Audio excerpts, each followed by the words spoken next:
Hello students, आप सभी का हमारे यूट्यूब चैनल में हार्दिक स्वागत है। आज के इस वीडियो में बात करने वाले हैं रीट पात्रता परीक्षा से संबंधित माध्यमिक शिक्षा बोर्ड के महत्वपूर्ण निर्देश और साथ में ही अब मैं आप लोगों से कहना चाहता हूं कि अंतिम समय अब रहा है रीट पात्रता परीक्षा का। कल आप लोगों के एग्ज़ाम रहेगा। बहुत सारे स्टूडेंट्स का जो सेंटर है, कोई बाहर रहकर पढ़ाई कर रहे होंगे तो गांव जा रहे होंगे, घर यानी कि गृह जिले में ज़्यादातर स्टूडेंट्स के जो है सेंटर आए हैं, तो सभी अपने अपने एग्ज़ाम सेंटर के आसपास स्थानों पर जा रहे होंगे, है ना। बहुत सारे स्टूडेंट्स का गृह जिले में है, बहुत सारे स्टूडेंट्स का 50-30 किलोमीटर के दायरे में है, तो सब अपने अपने हिसाब से एडजस्ट कर ही लेंगे। अब आपको अंतिम समय में जो है बातें जो ध्यान रखनी है उनकी बात इस वीडियो में करेंगे, ताकि आप लोगों के दिमाग में अब जो जितनी टेंशन चल रही है वो कम हो और आपका माइंड सेट बिल्कुल एग्ज़ाम के लिए अच्छे से कंप्लीट हो जाए, है ना, कंप्लीट हो जाए। तो इसी से संबंधित ये वीडियो है। वीडियो आप लोगों को पूरा देखना है और अगर आप चैनल पर नए हैं तो चैनल को सब्सक्राइब, वीडियो को लाइक और बेल आइकन ज़रूर दबा लीजिएगा। देखिएगा स्टूडेंट, यहाँ पर रीट पात्रता परीक्षा से संबंधित जो माध्यमिक शिक्षा बोर्ड के महत्वपूर्ण निर्देश है, या फिर आप ये मान सकते हैं कि आप लोगों को मोटिवेट और लास्ट टाइम में जो रणनीति होती है, कैसे आप लोगों को फ्री माइंड फील करना है, अच्छा फील करना है। क्योंकि देखो, सभी को पता है कि एग्ज़ाम कल है। आपके पास जितना पढ़ना था आपने पढ़ लिया होगा, अच्छे से सारी चीज़ें कवर हो गई होगी।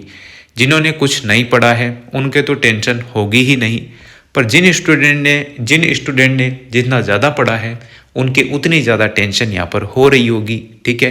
क्योंकि सिलेबस तो बहुत ज़्यादा ही है, आपको भी नहीं पता कि कल क्या आने वाला है। क्वेश्चन तो वही आएंगे, पैटर्न तो आपने देख ही लिया होगा, जो प्रीवियस ईयर क्वेश्चन पेपर आपने देखे होंगे, लगाए होंगे, तो उससे आपको आइडिया हो ही गया होगा कि कैसा पेपर आने वाला है। तो सेम उसी टाइप का आएगा, पर क्वेश्चन एज इट इज़ मिल भी सकते हैं, एक आध क्वेश्चन नहीं भी मिल सकते, है ना। ज़्यादातर क्वेश्चन आपको एज इट इज़ नहीं मिलेंगे, थोड़े डिफरेंट मिल सकते हैं। फिर यहाँ पर बात ये भी है कि पेपर इजी भी आ सकता है, मॉडरेट भी आ सकता है, हार्ड भी आ सकता है, ठीक है ना। सभी के पास पर्याप्त टाइम है, 150 minute, 150 question plus OMR seat आपको भरनी है उसी टाइम के अंतर्गत। लैंग्वेज फर्स्ट, लैंग्वेज सेकंड का आप विशेष ध्यान रखना, कौन सा कब क्या करना है, ठीक है ना।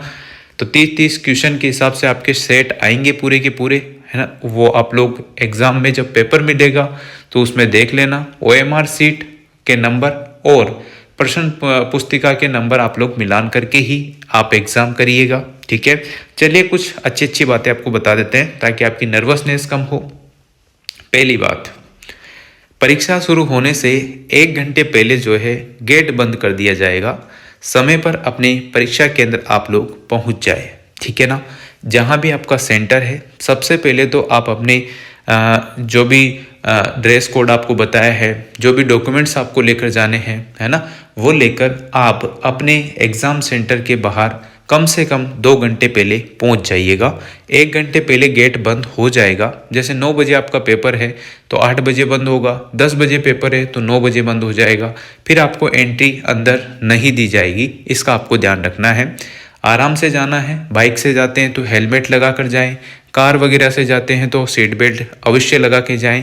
एक लिमिट में ही गाड़ी चलाएं, जल्दबाजी बिल्कुल ना करें, ठीक है। और अगर आप रोडवेज से जाते हैं तो 5 दिन के लिए आपको निःशुल्क यात्रा है, मतलब आप अपने सेंटर से जहां आपका एड्रेस है उस तक आराम से आ जा सकते हैं, ठीक है, फ्री में है। एडमिट कार्ड आपको लेकर जाना है, ताकि आपका एडमिट कार्ड बस वाले ले लेंगे एक तो, तभी आपकी यात्रा निःशुल्क रहेगी, ये ध्यान रखना है, ठीक है ना। तो परीक्षा सेंटर पर आप लोग सावधानी से पहुँचें और एक बार मिलान कर लें कि आप सेंटर पर आए हैं वही सेंटर है या नहीं है, क्योंकि एक ही टाइप के 2-4 स्कूलों के नाम रहते हैं, तो हो सकता है आपका सेंटर किसी और स्कूल में हो, है ना। तो ये देख जरूर लीजिएगा। अगर हम बात करें दूसरे पॉइंट की, तो सबसे इम्पोर्टेंट पॉइंट है कि आपको कोई भी एक जो आपका एडमिट कार्ड है वो तो लेकर ही जाना है, उसकी फ़ोटोकॉपी। उसके अलावा आपको कोई भी एक वैलिड रंगीन फ़ोटो युक्त ओरिजिनल ID साथ में लेके जानी है। उसमें आधार कार्ड हो सकता है, आधार कार्ड नहीं है अगर आपके पास तो आप लोग ले जा सकते हैं ड्राइविंग लाइसेंस या फिर पहचान पत्र, ठीक है ना। दोनों में से कोई सी भी चीज़ या तीनों में से कोई सी भी चीज़ आप ले जा सकते हैं। आधार कार्ड ज़्यादातर कंडीशन में सभी स्टूडेंट लेके जाएंगे। पहचान पत्र ले जा सकते हैं, ड्राइविंग लाइसेंस ले जा सकते हैं। उसकी एक फ़ोटोकॉपी लेके जानी है, उस पर आपको साइन करना है, पीछे ही पीछे या फिर नीचे कर दीजिएगा एक साइन, या फिर आप वहीं सेंटर पर जाकर भी कर सकते हैं, ठीक है ना। ये बात आपको याद रखनी है, फ़ोटोकॉपी अवश्य लेकर जानी है जो भी डॉक्यूमेंट्स आप लेकर जा रहे हैं उसकी। चलिए ये भी हो गया। इसके बाद आपको बता देता हूँ, परीक्षा के बाद आपको पेपर साथ में नहीं लाना है। बहुत सारे स्टूडेंट बहुत चालाक रहते हैं, QR कोड स्कैन कर लेते हैं या फिर उसकी कुछ फाड़ फोड़ा के ले आते हैं। अगर उस कंडीशन में आपने QR कोड से पेपर निकालने की कोशिश की तो आप पर कानूनी कार्रवाई हो सकती है। हो सकता है आपका रीट का पेपर पास आउट हो, आपके अच्छे मार्क्स बन जाए, पर आप पर कोई भी मुकदमा कोई भी केस हो सकता है। तो ये ध्यान रखिएगा, अगर ऐसी कोई गलती आप करते हैं PDF बनाने की करने की, तो आप पर किसी भी प्रकार की कोई भी कानूनी कार्रवाई हो सकती है। इसलिए आपको पेपर वहाँ पर करना है, बस इतना ही ध्यान रखना है। फिर वापस से आप पेपर देकर आएंगे, पेपर आपको घर नहीं लेकर आना है। ओनली आपको OMR सीट की कार्बन कॉपी मिलेगी और आधा एडमिट कार्ड मिलेगा।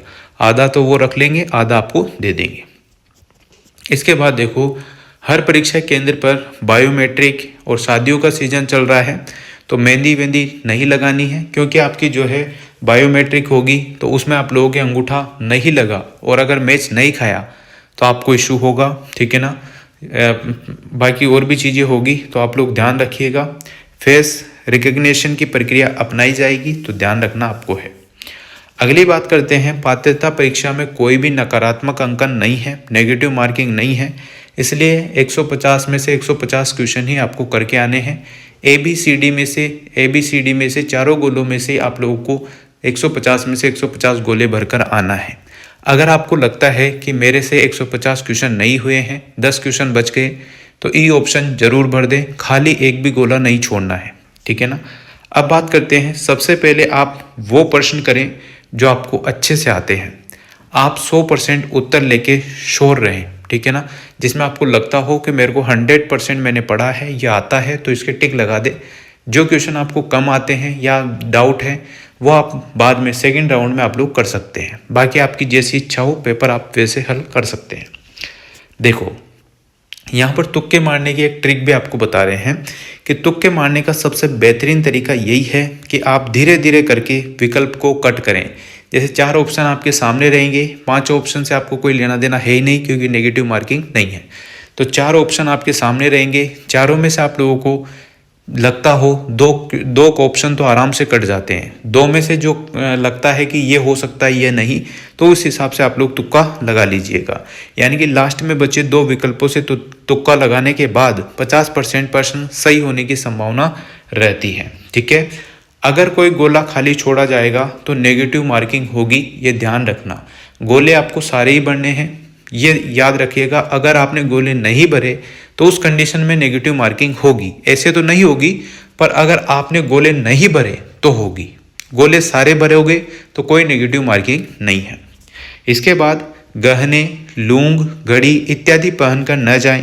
परीक्षा केंद्र में ले जाने की अनुमति नहीं होगी। अगर आप पहन के जाते हैं, कान के, नाक के मंगलसूत्र, ये चीज़ें अगर आप पहन के जाते हैं, हाथ में घड़ी वगैरह, कंडे डोरे ये पहन के जाओगे, तो आप खुद ही उनके जिम्मेदार हैं। आपके आभूषणों का जिम्मेदार कोई और नहीं होगा, आप खुद ही रहेंगे। आप घर पर ही इनको खोल कर आएँ, है ना। वहाँ पर आप लोग नॉर्मल जा सकते हैं, ठीक है। चलिए, अंतिम दिन जो है मैराथन क्लासों के चोचले में आपको नहीं पढ़ना है, क्योंकि वो बहुत ज़्यादा टाइम वेस्टिंग है। यूट्यूब पर आप लोगों को वीडियो ज़्यादातर इसलिए दिखाई जाती है मैराथन के नाम से कि एक क्वेश्चन में 10 मिनट का टाइम वो लेते हैं, ठीक है। एक क्वेश्चन में अगर 2-5 मिनट का टाइम लेते हैं या शॉर्ट ट्रिक बता रहे हैं तो बहुत अच्छी बात है। पर अभी लास्ट टाइम में अगर आप मैराथन देख रहे हैं 10-10 घंटों की, तो आपके 10 घंटे तो पर्याप्त ही टाइम बचा होगा, अब ज़्यादा टाइम बचा नहीं है। तो एक क्वेश्चन में वो 10 मिनट ले रहे हैं, तो आप समझ सकते हो। तो इन चीज़ों से आपको बचना चाहिए। अब जो पढ़ लिया, जैसा पढ़ लिया, सब सही है। आपको लगता हो 1 लाइनर क्वेश्चन देख लें, कहीं पर हो तो ट्रिक देख लें, ठीक है। फॉर्मूले याद कर ले मैथ के, वो बेस्ट है। बाकी और चीज़ें नहीं करनी है, वरना शांति से आराम कर लो, रिलैक्स करके सो जाओ, ठीक है ना। क्योंकि बहुत कुछ आपने पढ़ लिया, 2-3 महीने से पढ़ ही रहे हो, तो रिलैक्स करो ताकि आपका माइंड जो है वो शांत हो जाए और कल अच्छे से पेपर आप लोग दे पाए। वरना फिर वो भटकती आत्मा की तरह घूमता रहेगा आपका दिमाग, और फिर आप गलती करेंगे, फिर हड़बड़ाहट में आपके क्वेश्चन गलत होंगे, ठीक है ना। तो इसलिए अब माइंड को थोड़ा रिलैक्स करने के टाइम आ चुका है। या तो आप लोग वो चीज़ें पढ़ लें जो आपने पहले पढ़ ली है, रिवीजन लगा लें। पर अब आप लोग क्वेश्चन देखेंगे, बहुत सारे 10-10 घंटे के क्वेश्चन देख रहे हैं, मैराथन देख रहे हैं, तो इतना टाइम आपके पास अब है नहीं। बाकी फिर आपके ऊपर, आप अपने विवेक से भी सोच सकते हैं क्या करना है क्या नहीं, ठीक है ना। परीक्षा की तैयारी की लंबी प्रक्रिया में निराशा हावी हो सकती है। ऐसे में यह भरोसा रखना आवश्यक है कि अलबत्ता कुछ भी नहीं है, यानी कि असंभव कुछ भी नहीं है। जब आप एक सटीक रणनीति के साथ तैयारी करते हैं या आपने जो तैयारी करी है उस पर भरोसा रखते हैं, तो मंजिल आपसे ज़्यादा देर तक दूर नहीं रह सकती है। नकारात्मक लोगों से दूरी बनाए आपको रखनी है, ठीक है ना। कोई ये कह रहा है कि वो नहीं पढ़ा तूने, वो नहीं पढ़ा, शिक्षण विद्या नहीं पढ़ी, फॉर्मूले नहीं पढ़े, मैंने तो ये भी पढ़ लिया, वो पढ़ लिया, इन लोगों से दूर रहना है ना। अभी बहुत सारा मैटर ये भी है कि बहुत सारे के फैमिली में छोटे बड़े जो भाई बंधु हैं वो भी रीट का एग्ज़ाम देंगे, आप भी एग्ज़ाम देंगे, तो आपके ऊपर लोड होगा। नॉर्मल सी बात है, लोड आपके ऊपर है कि वो बच्चे भी एग्ज़ाम देंगे जो अभी पहली बार आए हैं, जिन्हों का बीएड में एडमिशन ही हुआ है, और आपको 2-3 साल से टाइम हो गया हो, है ना। तो आप पे दबाव होगा, मानते हैं, पर इस दबाव से भी आपका होने वाला कुछ नहीं है। जिसने जो पढ़ा है उस हिसाब से वो पेपर निकालेगा। तो और जो नेगेटिव बोल रहे हैं, आपको डिमोटिव कर रहे हैं कि भैया मैंने तो ये भी पढ़ लिया, वो भी पढ़, उन लोगों से आप दूर हो जाएं, किनारा कर लें। होगा तो हो जाएगा, नहीं होगा तो कोई विशेष बात नहीं है। नहीं हुआ तो क्या कर लोगे, और हो गया तो भी क्या ही है, ठीक है ना। हो गया तो आप आगे की तरह पढ़ाई कर लेना, नहीं हुआ है तो सेकंड ग्रेड, फर्स्ट ग्रेड पड़ी हुई है, उनमें ध्यान देना, ठीक है। अब डिमोटिव होके एक चीज़ को लेकर बैठे रहोगे, टेंशन लोगे, तो उससे भी कुछ होने वाला नहीं है। क्योंकि ऊपर वाले की प्लानिंग बहुत अलग अलग रहती है। पता नहीं वो आपको 3rd ग्रेड का टीचर न बनाकर 2nd ग्रेड, 1st ग्रेड का बनाना चाहता हो, है ना। इसलिए आप पॉजिटिव वे में चीज़ों को लें, नेगेटिव माइंडसेट ना रखें, ठीक है ना। और जो भी नकारात्मक लोग हैं, नेगेटिविटी फैला रहे हैं, उनसे दूर रहें। एग्ज़ाम में भी जब आप जाएं तो आराम से जाएं, शांति से जाएं, और सेंटर के बाहर तभी ही खड़े हुए जब आपको लगता है एंट्री मिल रही है। एंट्री मिलते ही अंदर घुस जाएं, बस। ज़्यादा किसी से माथापाची करने की ज़रूरत नहीं है, ठीक है ना। बाकी पेपर के बाद आप कितने ही गप्पे लड़ाओ, कोई दिक्कत नहीं है। आपके उज्जवल भविष्य के लिए अग्रिम शुभकामनाएं। Bye. Chetan Verma sir, YouTube channel and Telegram channel. तो उम्मीद करता हूँ आप लोगों के लिए ये वीडियो काफ़ी हेल्पफुल रहेगी। तुक्का मारने की ट्रिक भी आप लोगों को बताई दी है कि पहले 4 ऑप्शन आएंगे, चारों में से जो आपको लगता हो कि ये सही है तो वो तो सही हो जाएगा। अगर आपको लगता है 4 में से 2 ऑप्शन आपने काट दिए, 2 में आप कंफ्यूज हैं, तो फोकस करना। 10 क्वेश्चन भी अगर आपके ऐसे हैं तो 5 क्वेश्चन सही हो जाएंगे, 5 गलत भी हो जाएंगे, तो 50% मार्क्स तो आपको बेनिफिट देकर ही जाएंगे। तो बेनिफिट ही आप लोगों को ढूंढना है, ठीक है ना। SC, ST, OBC कैटेगरी को 150 में से 82 प्लस नंबर चाहिए, और जो जनरल कैटेगरी है उसको 90 प्लस नंबर चाहिए होते हैं इस एग्ज़ाम को पास आउट करने के लिए।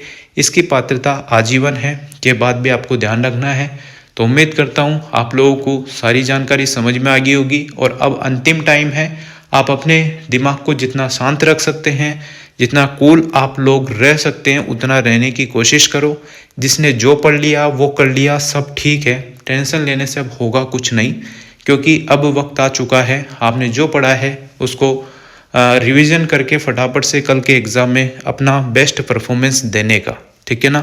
अगर आपके रडार में पेपर आ जाता है तो बहुत अच्छी बात है, नहीं आता है तो भी लोड नहीं लेना है कि हाँ अब कुछ नहीं है ज़िंदगी में। बहुत कुछ है, अभी बहुत कुछ देखना बाकी है, बहुत कुछ होने वाला है ना। क्या पता इससे भी बड़ी नौकरी आपका इंतज़ार कर रही हो, कुछ भी हो सकता है। तो आप आराम से पॉजिटिव थिंकिंग के साथ पेपर कीजिएगा, शांति से, कोई इशू नहीं है। Wish you all the best. Video अगर अच्छी लगी हो तो like, comment, share and subscribe. Thanks for watching.